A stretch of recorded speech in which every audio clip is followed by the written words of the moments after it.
CBSE ने इस बार strict checking भी करी है। तो मैं उम्मीद लगाकर बैठ रहा था कि मेरे 95 आएंगे, तो सर 45 आ गए या 55 आ गए, तो अब क्या प्रोसेस है। टेंशन मतलब मैं आप लोगों को सारी की सारी चीजें बताऊंगा। हेलो एवरीवन, आई होप आप सबने अपना रिजल्ट चेक कर लिया होगा और इसमें से ही कुछ बच्चे बहुत अच्छे स्कोर कर लिए होंगे, लेकिन कुछ बच्चे हो सकता है कि फेल हो गए हो या कम स्कोर हो गया होगा। तो ये वीडियो आप लोगों के लिए भाई, क्योंकि आप लोगों में से काफी ज्यादा बच्चे जो इस बात से कंफ्यूजन में है कि सर एग्जाम्स तो हो गए, अब हम लोगों को रीवैल्यूएशन के लिए अप्लाई करना है या फिर सर इंप्रूवमेंट एग्जाम कब देना है, कंपार्टमेंट के एग्जाम कब होंगे। तो इन सारी चीजों का जवाब आपको इसी वीडियो में मिल जाएगा।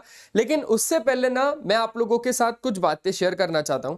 जैसे कि आप लोगों को पता ही है कि सीबीएसई ने इस बार स्ट्रिक्ट चेकिंग भी करी है, पेपर भी टफ दिया था, और उसके बेसिस पे अगर देखा जाए तो मैथ्स में, क्लास 10th की बात कर रहा हूं पर्टिकुलर, तो मैथ्स में काफी ज्यादा बच्चों का कम स्कोर रह गया। और ऐसे ही अगर हम क्लास 12th की बात करें तो क्लास 12th में भी बच्चों का फिजिक्स में काफी ज्यादा कम स्कोर रह गया, फिजिक्स में, है ना, काफी ज्यादा कम था फिजिक्स में स्कोर। तो मैं यहां पर ना, आप लोगों ने ये वेबसाइट तो देखी होगी, सीबीएसई की मेन वेबसाइट। हमें यहां पर मेन वेबसाइट पे जाना है। सबसे पहले हम लोग कुछ नोटिफिकेशंस को रीड कर लेते हैं। यहां पर आ जाओ।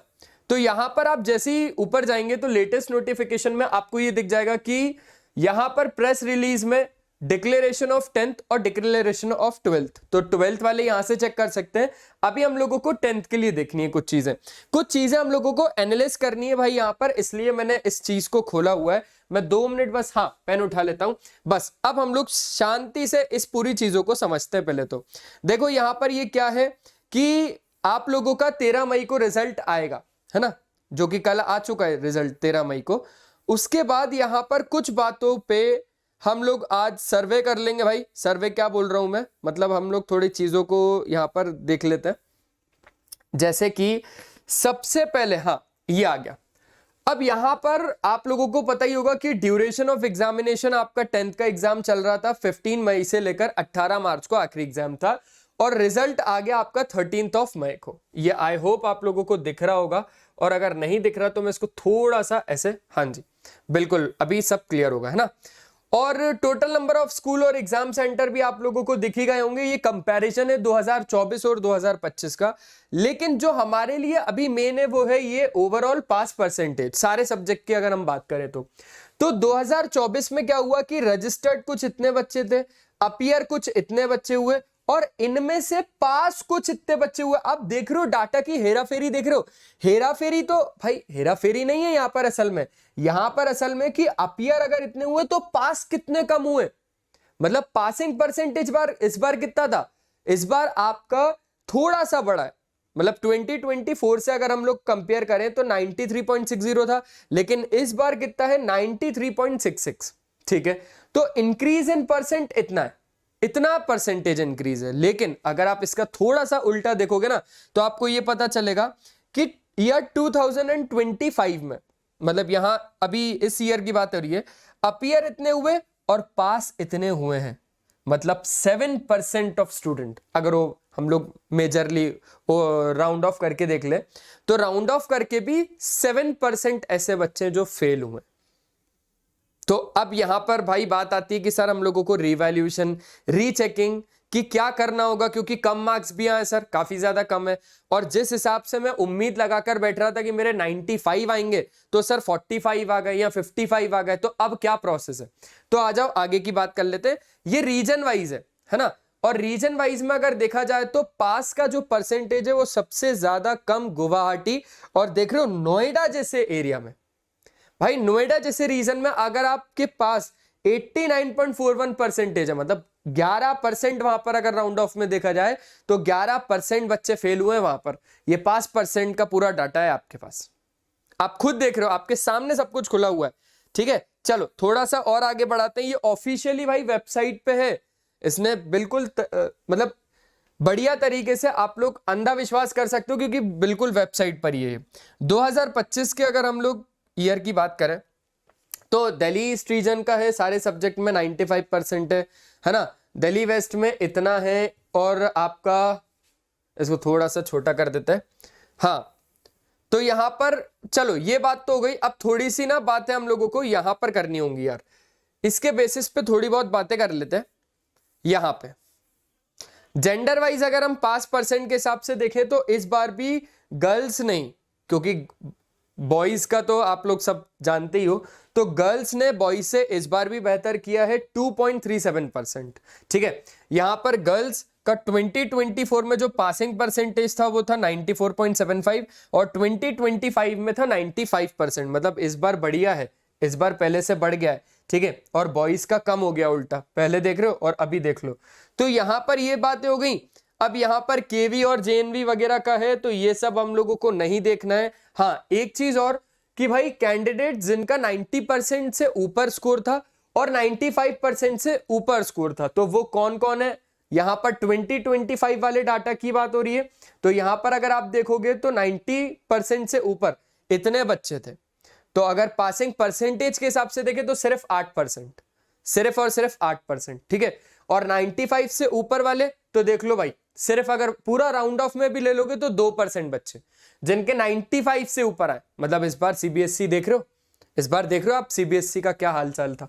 हाँ सर, बहुत अच्छे तरीके से पूरा बेकार हालचाल था इस बार सीबीएसई का।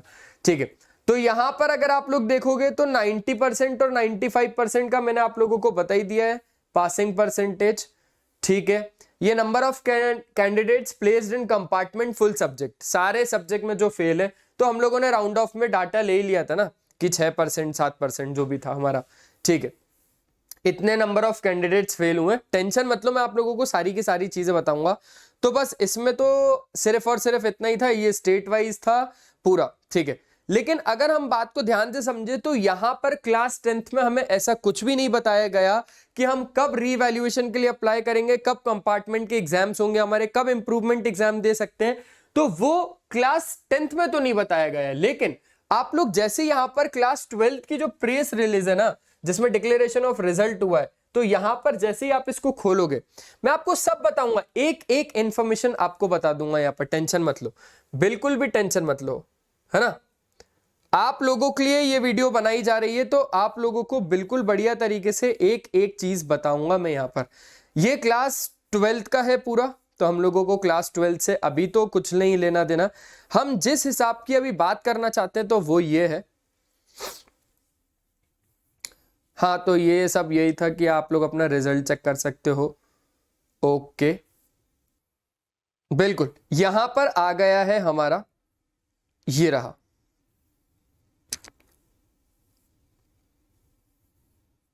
ये वेरिफिकेशन वाला अगर आप लोगों को देखना है ना, तो यहां पर आप लोगों को सारी चीजें मिल जाएंगी। अब यहां पर बहुत अच्छे तरीके से ध्यान से सुनना, वेरिफिकेशन, फोटोकॉपी एंड रीवैल्यूएशन। ठीक है, तो यहां पर क्या बोल रहा है, दो द सीबीएसई हैज अ, ये सारा सब कुछ है, transparent policy where students who are not satisfied with their performance in the result may avail the following facilities. अब कौन कौन सी फैसिलिटीज है, they can obtain a photocopy यानी scan copy of their answer book. सबसे पहली बात कि आप लोग आंसर बुक की जो स्कैन कॉपी है ना, वो बिल्कुल ऑब्टेन कर सकते हो। ठीक है, वेरिफिकेशन ऑफ मार्क्स, री एवेल्युएशन, और दोनों कुड बी रिक्वेस्टेड फॉर, आप लोग रिक्वेस्ट भी कर सकते हो। ठीक है, और तो और यहां पर इंप्रूवमेंट अपॉर्चुनिटी के लिए भी बता दिया गया है। क्लास 10th और क्लास 12th का लगभग लगभग आगे पीछे एक ही है। अगर क्लास 10th का थोड़ा बहुत आगे पीछे होगा, पर कुछ ऐसे ही आपका आ जाएगा, है ना, रिलीज हो जाएगा जैसे ही, मैं उस पर भी एक वीडियो बना दूंगा। तो improvement opportunity in the supplementary examination, यानी जिन बच्चों के कंपार्टमेंट आ गए, जो बच्चे फेल हो गए कुछ पर्टिकुलर सब्जेक्ट में, तो as per the national education policy 2020 students should be provided more opportunity to improve their performance. Hence class 12th students, अभी क्लास 12th के लिए, will be allowed to improve their performance in one subject in the supplementary examination. And class 10th, यहां पर class 10th का है, ये मेरे ख्याल से ना पहले ही वो रिलीज कर चुका है, ये 2 मई को बता चुका था ये सारी चीजें, है ना। हाँ, मुझे अब याद आ रहा है कि 2 मई को यहां पर सारा सब कुछ बता दिया था कि कैसे आप लोग अपने इंप्रूवमेंट एग्जाम्स को दोगे, और भी कई सारी चीजें। तो class 12 students will be allowed to improve their performance in 2 subjects in the supplementary examination. ठीक है, ठीक है। तो जो following category of students will be eligible to appear in the supplementary examination. अब देखो क्या है, बहुत ध्यान से सुनना क्लास 10th वाले बच्चों। Class 10 students who are unable to pass up two subjects and class 12 students who are unable to pass in one subject and are placed in the compartment category। तो यहां पर ये लोग कंपार्टमेंट कैटेगरी में आएंगे, यानी अगर आप 2 सब्जेक्ट में फेल है ना क्लास 10th में तो आप कंपार्टमेंट कैटेगरी में आते हो, ठीक है। और यहां पर क्या है, students who are declared by replacing 6th 7th subjects can appear in the fail subject. तो यहां पर वो बच्चा फेल हो चुका है, अगर 6 से 7 सब्जेक्ट में फेल्ड है तो वो फेल ही है पूरा। Class 10th and class 12 students who are declared pass but wish to improve their performance in the 2 और 1 सब्जेक्ट रिस्पेक्टिवली, यानी क्लास 10th और क्लास 12 की बात हो गई है, तो the supplementary examination will be conducted in the first या सेकेंड वीक ऑफ जुलाई। तो यहां पर डेट भी बता दी है कि भाई आप लोगों का जो क्लास 10th या क्लास 12 का जो सप्लीमेंट्री का एग्जाम होगा ना, जो इंप्रूवमेंट एग्जाम होगा ना, वो कब होगा, वो होगा फर्स्ट या सेकेंड वीक ऑफ जुलाई को, ठीक है, ठीक है। And it will be held on the same syllabus होगा on which the main examination 2025 were conducted. और इंपॉर्टेंट हाईलाइट्स है तो यहां पर आप लोग अब पूरा पढ़ लेना, मैंने आप लोगों को बता दिया है। लेकिन अब एक बहुत ज्यादा इंपॉर्टेंट चीज कि सर अभी कंफ्यूजन काफी हो रहा है कि कब क्या करना है, तो मैंने बोला आ जाओ एक बार अच्छे तरीके से आप लोगों को सारी की सारी चीजों के बारे में बता देता हूं। देखो बहुत अच्छे से सुनना, ये था पहले का सिस्टम कि पहले क्या होता था। तो पहले जैसे आप लोगों का रिजल्ट आ जाता था, रिजल्ट के बाद हम लोगों को 4 से 5 दिन होते थे, 4 से 5 दिन के अंदर हम लोगों को रीटोटलिंग के लिए अप्लाई कर देना होता था, ठीक है। रीटोटलिंग जिसको आप लोग वेरिफिकेशन ऑफ मार्क्स बोलते हो ना, तो यहां पर कि भाई मेरे मार्क्स हो सकता है अच्छे से काउंट नहीं हुए हो, या मैंने बाकी सारे सब्जेक्ट में बढ़िया है लेकिन मैथ्स में इतने कम, या रीटोटलिंग में गड़बड़ हुई होगी। तो 4 से 5 दिन होते हैं और यहां पर 500 रुपए लिए जाते थे। ये पहले की बात बता रहा हूं, है ना, यहां पर लिख देता हूं मैं, पहले की बातें हैं ये सारी, पहले की, कि पहले कैसे होता था। तो पहले आपके 500 रुपए लगते थे पर कॉपी के। फिर क्या होता था, फिर आप इसको डिजिटली मंगवा लेते थे, आंसर कॉपी आपके पास डिजिटली आ जाती थी, और वो भी 700 रुपए पर कॉपी, और वो आती थी भाई 2 दिन में, ठीक है। अच्छा एक बात और समझो बहुत अच्छे तरीके से कि आपके पास जो बच्चा रीटोटलिंग या वेरिफिकेशन ऑफ मार्क्स के लिए अप्लाई करता था वही एलिजिबल होता था यहां पर रीवैल्यूएशन के लिए, वही एलिजिबल होता था यहां पर रीवैल्यूएशन के लिए। तो यहां पर जैसे आपने रीटोटलिंग के वेरिफिकेशन ऑफ मार्क्स के लिए अगर किया तो यहां के लिए आप लोग एलिजिबल होते थे, लेकिन अगर नहीं किया यहां पर अप्लाई, आप सोच रहे हो डायरेक्ट रीवैल्यूएशन, तो ऐसा नहीं होता था पहले, ठीक है। ये पहले का सिस्टम है। फिर यहां पर आप क्या करते थे, आंसर कॉपी मंगवाई 2 दिन में, फिर आप लोग रीवैल्यूएट के लिए 100 रुपए पर क्वेश्चन लगता था, और आप यहां पर चैलेंज कर सकते थे कि सर हमारा ये क्वेश्चन गलत है, या मैम ये हमारा क्वेश्चन गलत चेक हुआ है तो इसको रीवैल्यूएट करो, ठीक है। ये पहले का था। अब का क्या सिस्टम है भाई, अब कैसे होती है सारी चीजें। अब देखो, अब आपका रिजल्ट आ गया, रिजल्ट के बाद फिर से वही कि आपको आंसर कॉपी और डिजिटली मंगवानी है। इस बार हो सकता है कि प्राइस में थोड़ा सा बढ़ा चढ़ा हो गया होगा, है ना, पहले लगते थे 500, तो हो सकता है अब 700 रुपए लग जाए, ठीक है। फिर इसके बाद अब आपके पास एक ही चांस होगा कि आपको कितने सब्जेक्ट की जो कॉपी है उसमें रीवैल्यूएशन करवाना है, एक ही चांस है आपके पास। अगर आप सोचो कि मैथ्स का करवा लेता हूं, फिर थोड़े दिन बाद याद आया कि यार साइंस में भी गड़बड़ है, फिर साइंस के लिए अप्लाई करो, तो ऐसा नहीं होगा। आपको एक ही बार में मैथ्स के लिए भी, साइंस के लिए भी, सोशल के लिए भी, जिसके लिए अप्लाई करना है ना, ठंडे दिमाग से सोच लेना कि मुझे इन पर्टिकुलर सब्जेक्ट्स के लिए अप्लाई करना है, तो एक ही चांस है आपके पास अप्लाई करने के लिए कॉपीज का। आपने यहां पर अप्लाई किया तो वेरिफिकेशन ऑफ मार्क्स और रीवैल्यूएशन और दोनों आप लोग करवा सकते हो।